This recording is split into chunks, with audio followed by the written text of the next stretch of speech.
भारत की धरती पर कई वीर पैदा हुए, कई साम्राज्य बने और मिट गए, लेकिन कुछ नाम ऐसे हैं जो सिर्फ इतिहास की किताबों में नहीं बल्कि लोगों के दिलों में बसते हैं। एक ऐसा ही नाम है छत्रपति शिवाजी महाराज। एक बालक जिसने बचपन से ही अन्याय के खिलाफ आवाज उठाने का सपना देखा, एक युवा जिसने मुट्ठी भर सैनिकों के साथ विशाल साम्राज्यों को चुनौती दी, एक राजा जिसने सिर्फ राज्य नहीं बनाया बल्कि हिंदवी स्वराज्य की नींव रखी। ये कहानी है साहस की, ये कहानी है रणनीति की, ये कहानी है धर्म और सम्मान की रक्षा के लिए लड़ी गई हर उस लड़ाई की जिसने भारत के इतिहास की दिशा बदल दी। जब दक्कन की धरती पर मुगल और आदिल शाही का दबदबा था, तब एक माँ ने अपने बेटे को रामायण और महाभारत की कथाएं सुनाकर उसके मन में स्वराज्य का बीज बोया। वह माँ थी राजमाता जिजाबाई। ये कहानी सिर्फ तलवार की नहीं बल्कि बुद्धि और नीति की भी है। ये कहानी सिर्फ युद्धों की नहीं बल्कि जनता के लिए न्यायपूर्ण शासन की भी है। आज हम जानेंगे शिवाजी महाराज के जन्म से लेकर उनके अंतिम समय तक की पूरी गाथा, उनके संघर्ष, उनके किले, उनके युद्ध, उनकी रणनीति, उनका राज्याभिषेक और उनका अमर बलिदान। सन 1630 में महाराष्ट्र के शिवनेरी दुर्ग में एक बालक का जन्म हुआ। तिथि थी 19 फरवरी। उस समय दक्कन की राजनीति बेहद जटिल थी। उत्तर में मुगल साम्राज्य और दक्षिण में बीजापुर की आदिल शाही तथा अहमदनगर की निजामाशाही सत्ता के लिए संघर्ष कर रही थी। इसी उथल पुथल के बीच जन्म हुआ छत्रपति शिवाजी महाराज का। उनके पिता शाहजी भोसले एक बहादुर सेनापति थे जो अलग अलग सल्तनतों में उच्च पदों पर कार्य कर चुके थे, लेकिन शिवाजी के व्यक्तित्व पर सबसे गहरा प्रभाव उनकी माता राजमाता जिजाबाई का पड़ा। जिजाबाई ने उन्हें बचपन से ही राम, कृष्ण और महाभारत के वीरों की कथाएं सुनाई और उनके मन में धर्म, न्याय और स्वराज्य की भावना जगाई। शिवाजी का पालन पोषण पुणे क्षेत्र में हुआ, जहां उनके संरक्षक और गुरु दादाजी कोंडदेव ने उन्हें युद्ध कला, प्रशासन और राजनीति की शिक्षा दी। बचपन से ही शिवाजी असाधारण साहस और नेतृत्व क्षमता दिखाने लगे थे। वे आसपास के मावलों को संगठित करने लगे जो आगे चलकर उनकी सेना की रीढ़ बने। सिर्फ 16 वर्ष की आयु में शिवाजी ने पहला किला तोरणा दुर्ग जीत लिया। यह उनके स्वराज्य अभियान की शुरुआत थी। इसके बाद उन्होंने राजगढ़, पुरंदर और कई अन्य किलों पर अधिकार कर लिया। उनकी रणनीति सीधी लड़ाई की बजाय गनिमी काव्वा यानी गुरिल्ला युद्ध थी।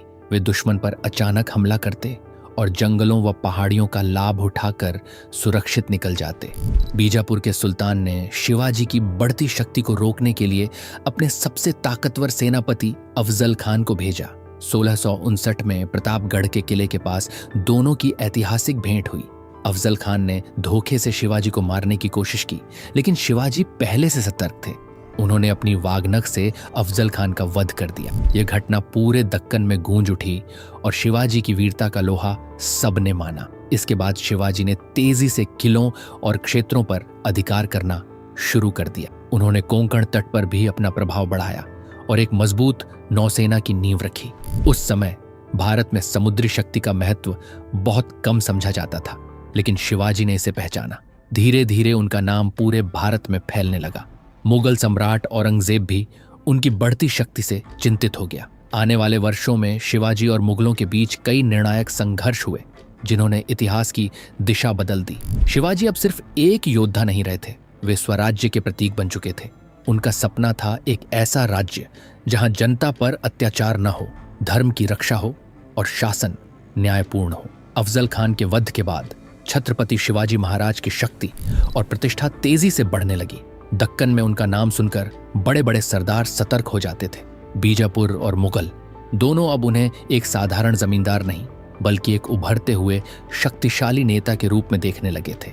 शिवाजी ने अपनी सेना को और संगठित किया, किलों की सुरक्षा मजबूत की और प्रशासनिक ढांचा खड़ा करना शुरू किया। इसी दौरान मुगल सम्राट औरंगजेब ने शिवाजी को रोकने के लिए अपने मामा और शक्तिशाली सेनापति शाइस्ता खान को दक्कन भेजा। शाइस्ता खान ने पुणे पर कब्जा कर लिया और शिवाजी को कमजोर करने की कोशिश की, लेकिन 1663 की एक रात शिवाजी ने अपनी रणनीति से इतिहास रच दिया। वे कुछ चुनिंदा सैनिकों के साथ भेष बदलकर पुणे में दाखिल हुए और सीधे शाइस्ता खान के महल पर हमला कर दिया। इस अचानक हमले में शाइस्ता खान घायल हुआ और उसे अपमानित होकर वापस जाना पड़ा। यह घटना मुगल साम्राज्य के लिए बहुत बड़ी शर्म की बात थी। इसके बाद 1664 में शिवाजी ने सूरत पर आक्रमण किया सूरत उस समय मुगलों का एक समृद्ध व्यापारिक केंद्र था। शिवाजी ने वहां से अपार धन अर्जित किया, जिससे उन्होंने अपने राज्य को और मजबूत बनाया। उनका उद्देश्य केवल लूट नहीं था, बल्कि स्वराज्य की आर्थिक नींव को मजबूत करना था। शिवाजी की बढ़ती शक्ति से परेशान होकर औरंगजेब ने 1665 में राजपूत सेनापति राजा जयसिंह प्रथम को भेजा। जयसिंह ने रणनीति से शिवाजी को घेर लिया और अंततः पुरंदर की संधि हुई। इस संधि के तहत शिवाजी को कुछ किले मुगलों को सौंपने पड़े और उनके पुत्र संभाजी महाराज को मुगल दरबार में भेजा गया। इसके बाद शिवाजी को 1666 में आगरा बुलाया गया, जहां उनकी मुलाकात औरंगजेब से हुई, लेकिन दरबार में उन्हें उचित सम्मान नहीं दिया गया। अपमानित महसूस कर शिवाजी ने विरोध जताया, जिसके बाद उन्हें नजरबंद कर दिया गया। ऐसा लग रहा था कि अब स्वराज्य का सपना यहीं समाप्त हो जाएगा, लेकिन यहीं से इतिहास का सबसे रोमांचक अध्याय शुरू होता है। शिवाजी ने अपनी बुद्धिमत्ता का परिचय देते हुए बीमार होने का नाटक किया और मिठाइयों के बड़े बड़े टोकरे दरबार में भेजने लगे। एक दिन वे और संभाजी उन्हीं टोकरों में छिपकर आगरा से निकल गए। ये पलायन भारतीय इतिहास की सबसे अद्भुत घटनाओं में से एक माना जाता है। महाराष्ट्र लौटकर शिवाजी ने फिर से अपनी शक्ति संगठित की। उन्होंने खोए हुए किलों को पुनः जीतना शुरू किया और मुगलों के खिलाफ संघर्ष तेज कर दिया। अब वे पहले से अधिक अनुभवी और सतर्क हो चुके थे। शिवाजी का उद्देश्य केवल युद्ध जीतना नहीं था, वे एक व्यवस्थित और न्यायपूर्ण शासन स्थापित करना चाहते थे।